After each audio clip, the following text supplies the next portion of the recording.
Students, Gayatri PG college online classes में आप सबका स्वागत है। आज अपन भारत की जलवायु में भारतीय मानसून का ऋतुवत दशाओं का जो प्रारूप है उसके बारे में पढ़ेंगे। कल की क्लास में भी भारतीय मानसून की ऋतुवत दशाएं के बारे में अध्ययन हुआ था। आज ऋतुवत दशाओं में जो वर्षा ऋतु है ये भारत में मध्य जून से मध्य सितंबर तक रहती है और वर्षा ऋतु में जो अधिकांश बारिश होती है वो दक्षिणी पश्चिमी मानसून से होती है और इस दक्षिणी पश्चिमी मानसून से भारत में लगभग 90% भाग पर वर्षा होती है, जो ज़्यादातर यानी जून, जुलाई और अगस्त माह में होती है। कुछ एक भागों में सितंबर माह में भी होती है। सर्वाधिक वर्षा जुलाई और अगस्त में होती है। दक्षिणी पश्चिमी जो मानसून है इसको दक्षिणी पश्चिमी क्यों कहते हैं, इसकी उत्पत्ति कैसे होती है, इसके बारे में अपन ने विगत क्लासों के अंदर पूरा अध्ययन किया है। अब ये जो दक्षिणी पश्चिमी मानसून है ये भारतीय उपमहाद्वीप में प्रवेश होते ही दो शाखाओं में बंट जाता है, या यूँ कहें कि भारतीय उपमहाद्वीप की स्थिति भी भौगोलिक स्थिति इस प्रकार की है कि ये भारत में प्रवेश करते ही दो शाखाओं में बंट जाता है, जिसमें एक पश्चिम की तरफ अरब सागरीय शाखा है तो पूर्व की तरफ बंगाल की खाड़ी की शाखा है।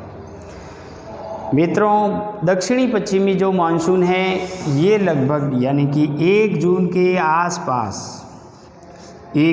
आसपास केरल के अंदर सर्वप्रथम दस्तक देता है। जैसे ही केरल में टकराता है तो ये दो शाखाओं में बंट जाता है। इनके अधिकांश हवा जो पूर्व में बंगाल की खाड़ी से होती हुई उत्तरी पूर्वी भारत में जाती है, जिसको अपन बंगाल की खाड़ी की शाखा के नाम से जाना जाता है, और एक जो पश्चिम की शाखा है उसको अरब सागरीय शाखा कहते हैं।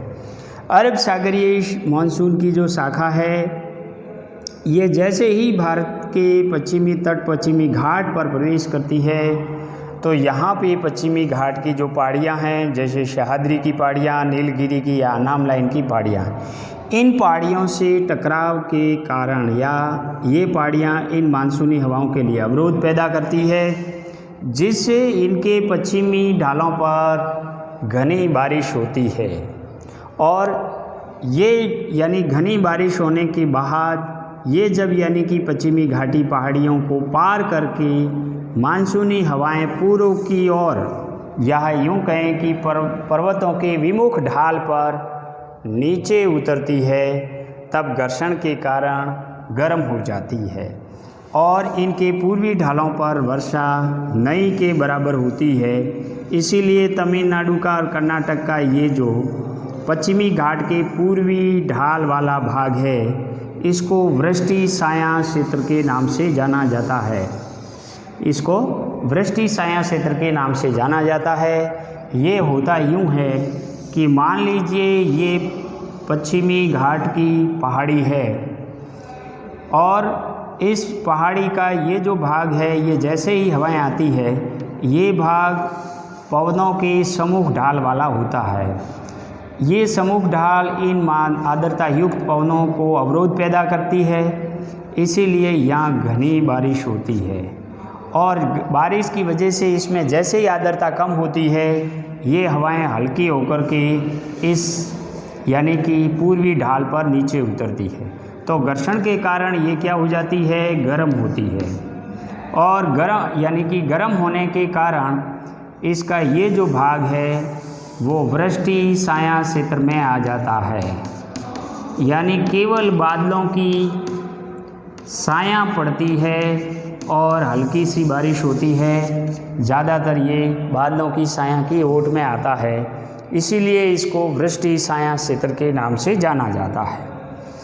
तो मित्रों, अरब सागरीय जो शाखा है इसकी 3 उपशाखा है, जिसमें पहली शाखा है वो यहाँ केरल और तमिलनाडु के आसपास यहाँ टकराती है और यहाँ खूब वर्षा करती है। उसके बाद में ये शाखा यहाँ से कुछ यानी कि जहाँ नर्मदा और तापी की जो घाटी है, भ्रंश घाटी है, इस भ्रंश से होती हुई ये शाखा नागपुर मध्य प्रदेश से छत्तीसगढ़ और यहाँ झारखंड के पास में जो बंगाल की खाड़ी की शाखा है उससे मिल जाती है।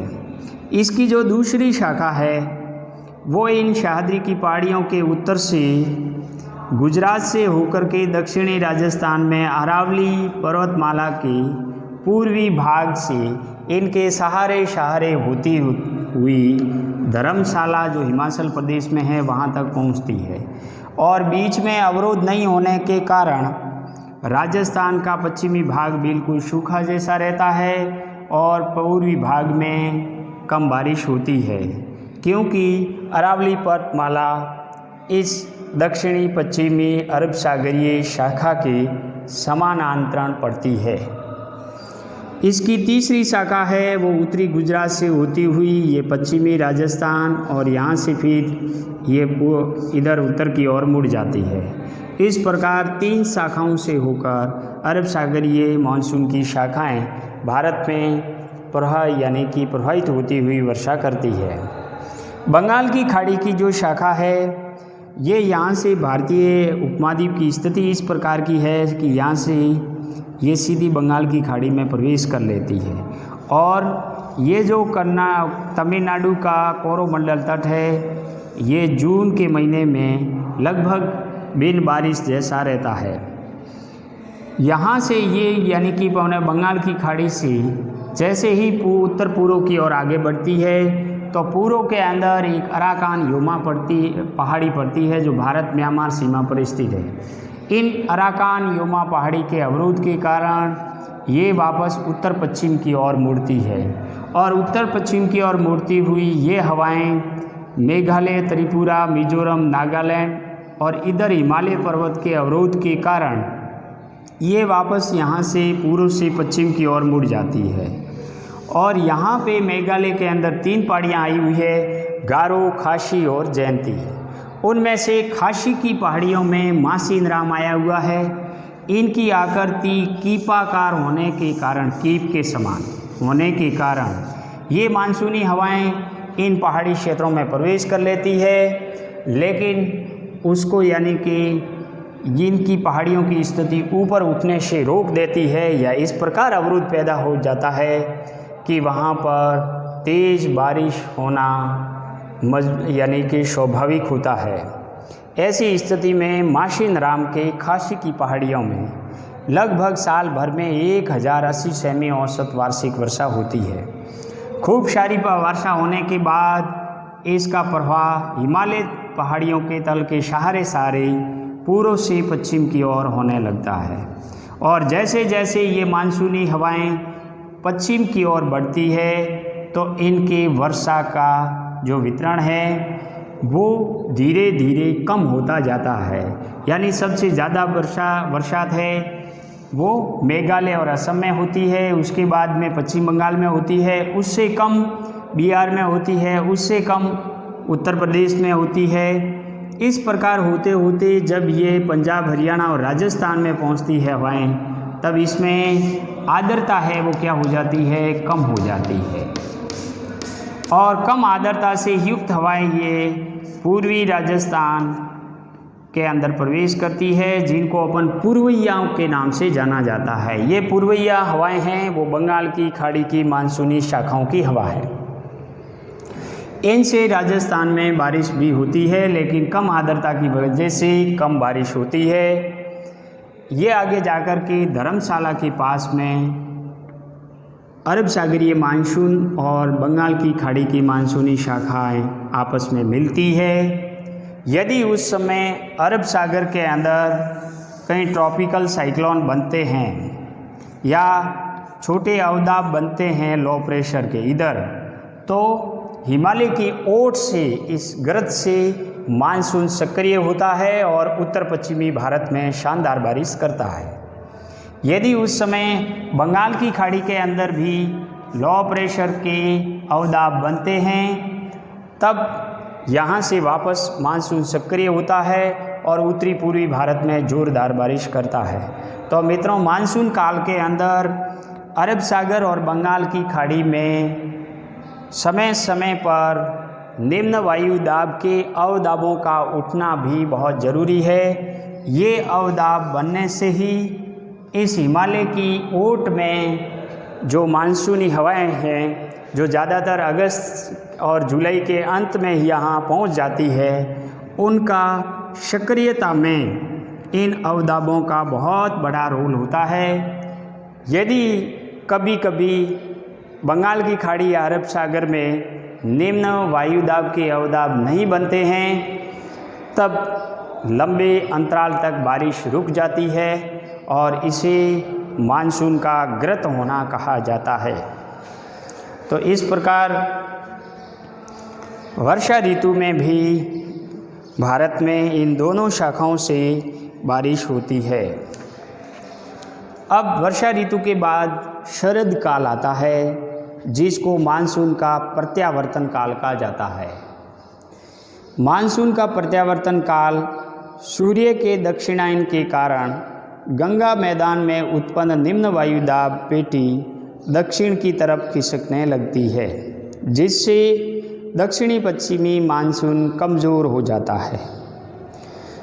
मानसून सितंबर के पहले सप्ताह में सर्वप्रथम पश्चिमी राजस्थान से लौटना प्रारंभ करता है और सितंबर के अंत तक ये राजस्थान, गुजरात, गंगा का मैदान, मध्य भारत से लौट जाता है। दिसंबर तक संपूर्ण भारत में मानसून हट जाता है। इस समय उत्तरी पूर्वी हवाएं स्थायी हो जाती है, जो बंगाल की खाड़ी से नमी प्राप्त करके तमिलनाडु के निकटवर्ती भागों में वर्षा करती है, जो नवंबर और दिसंबर में हुआ करती है। कुछ जलवायुविदों ने बताया कि तमिलनाडु की इस वर्षा को लौटते हुए मानसून की वर्षा कहते हैं या उत्तरी पूर्वी मानसून की वर्षा भी कहते हैं। अक्टूबर माह में मैदानी भागों में उमस बढ़ जाती है और जिसे कार्तिकी उमस के नाम से जाना जाता है। जैसे ही मानसून लौटता है तो लगभग यानी कि गंगा के जो मैदानी भाग है या उत्तर का मैदानी भाग है, वह उमस भरा मौसम रहता है, जिसे कार्तिक मास की उष्मा कहा जाता है। शरद काल के बाद शीतकाल आता है। शीतकाल में मध्यवर्ती विशाल मैदान उच्च वायुदाब का केंद्र बन जाता है और हवाएं स्थल से जल की ओर स्थापित हो जाती है। उत्तर भारत में शीतलहर चलने लगती है। तमिलनाडु में इन हवाओं से वर्षा होती है। इसी कारण इसे उत्तरी पूर्वी शीतकालीन मानसून कहा जाता है। इस समय उत्तर पश्चिमी भारत में पश्चिमी विक्षोभों या शीतोष्ण कटिबंधीय चक्रवातों या भूमध्य सागरीय चक्रवातों से होने वाली वर्षा को माहवट कहा जाता है। तो मित्रों, पिछली क्लास में अपन ने पढ़े हैं कि पश्चिमी उपोष्ण कटिबंधीय जो जेट प्रवाह है, वो पश्चिमी विक्षोभों को या शीतोष्ण कटिबंधीय चक्रवातों को उत्तर पश्चिमी भारत में लाने में बहुत बड़ी भूमिका अदा करता है और इसकी वजह से सर्दियों के मौसम में उत्तर पश्चिमी भारत में वर्षा होती है। उसको अपन मावट कहा जाता है या मावट कहते हैं। मानसून का पूर्वानुमान मौसम विभाग ने 16 कारकों के आधार पर करता है और मानसून की तीव्रता का आकलन हिंद महासागर में स्थित पोर्ट डार्विन और प्रशांत महासागर में स्थित ताहिती द्वीपों के मध्य वायुदाब के अंतर को ज्ञात कर दिया जाता है।